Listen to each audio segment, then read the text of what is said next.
What's going on, guys? It's Kai back here with another video, and today I wanted to talk about a certain player that I feel like gets overlooked just because of his market, and that's Damian Lillard. Now, if you haven't been paying attention, I'll go ahead and fill you in. Currently in the month of February, he's averaging 30 points, a steal and a half, almost 9 assists, 4 rebounds, and shooting the ball super effectively. Shooting 44% overall and almost 38% on almost 12 attempts a game. Combining both volume and effectiveness, that's an absurd amount of three-pointers made. And what's funny is this isn't even like the best stretch he's gone on in his career. Probably not even like a top 5 stretch he's had. But the real point is his team is actually way overperforming right now. The Blazers have been riddled with injuries, not just this year, not just last year. It's been a trend. However, losing CJ, Zach Collins, Nurkic, Harry Giles has missed time, Nasir Little has missed time. A bunch of people have missed time, but Damian Lillard still finds a way to will his team to wins, no matter who he's playing with. And I think for that reason alone, Damian Lillard needs to be in the top 2 or 3 MVP conversation players. I seen a stat the other day, and it was like when Lillard's on the court, the Blazers are like a top three team in the NBA, but when he leaves, we're like dead last in net efficiency. And if that's not the definition of what an MVP player does to a team, I don't know what is. You know what's crazy is something that the stats don't implicate is the gravity this dude brings every time he's on the court. I mean, they're double teaming him at half court to get the ball out of his hands. Like, this is some shit that we have not really ever seen before. Even Steph Curry, they're not double teaming him at half because he's not normally just going to pull that shit for no reason. But Damian Lillard will. If you give him any inch of space, he's going to shoot it no matter where he is. And he's a really good shooter from anywhere on the court. And to add on to everything else he's already accomplished, he's on pace to have the best clutch season of all time. And that's not even an exaggeration. He's leading the league in clutch field goal percentage at like over 60%. He's leading the league in clutch points at like 82 in the final 2 minutes or whatever. Like, it's time to put some respect on this man. People want to put Luka over him. The Mavericks are not very good this year. They've been pretty bad despite him playing very well. No doubt about that. Jokic has been just phenomenal, almost averaging a triple-double as a center. That's definitely worthy of an MVP.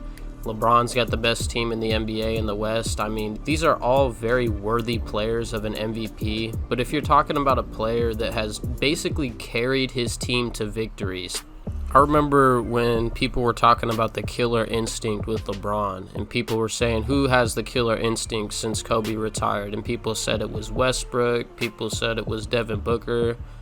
I mean, I don't know how it is in Damian Lillard. You talk about a killer instinct. You talk about you don't care what anybody else has to say because you're worried about you and being the best version of you. That's exactly what he is. If you were a celebrity superstar basketball player, do you know how easy it would be to get distracted by the media hating on you? I mean, the media hates on the people every single day for the littlest of reasons because they have nothing to talk about. Now, this video is primarily about Lillard, but he's by no means done this by himself. With all these players getting injured, a lot of people had to step up, and this is one thing that I think the Blazers had a lot of potential to really shine this year is their depth. And I knew that it would be inevitable somebody would get hurt. I really didn't hope it would be this bad, but it has been. So people have had to step up. Gary Trent has played tremendously. I can't even say that enough. I mean, Gary Trent needs to be our number 1 priority in re-signing this offseason. He didn't want to re-sign. He didn't want to sign the extension because he said, you know what? I'm going to show the Blazers I'm worth more than what they're offering me. He's still going to be restricted, though, so if another young team offers him a huge contract, I really hope we can find a way to re-sign him, but I'm worried that some team's going to throw a huge deal at him because he's super young and he's being held back to a degree behind 2 tremendous guards.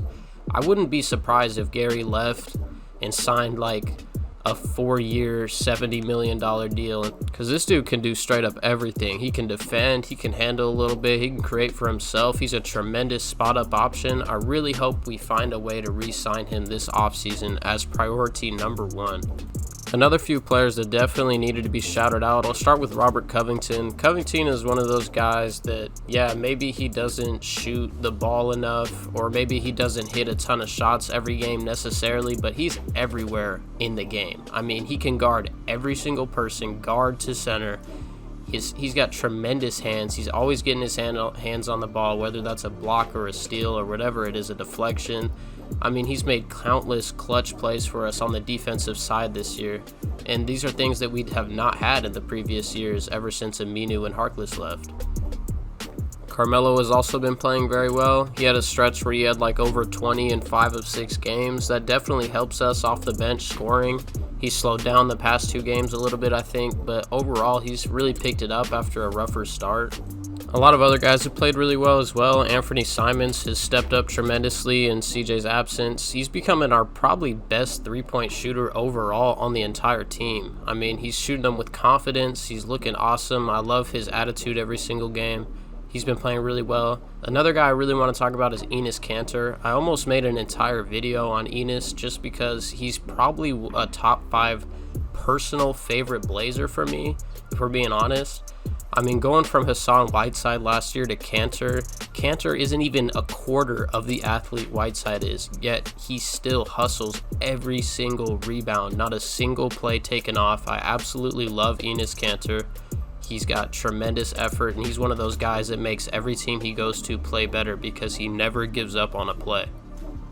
Now, the way I think Lillard really catapults into first and really be the MVP frontrunner is when these players come back that have been gone for a while now, the Blazers really take it to another level. I'm talking about maybe be, I don't know, 40 and 15 or something. Is that possible? Right now, they're currently 18 and 10. They would have to go on a tremendous run. But the team has been playing so well so far, and they don't even have 3 of their best players right now. So that's going to be it for me. I hope you guys enjoyed. If you liked the video, leave a comment, like, subscribe, and I'll catch you guys in the next video.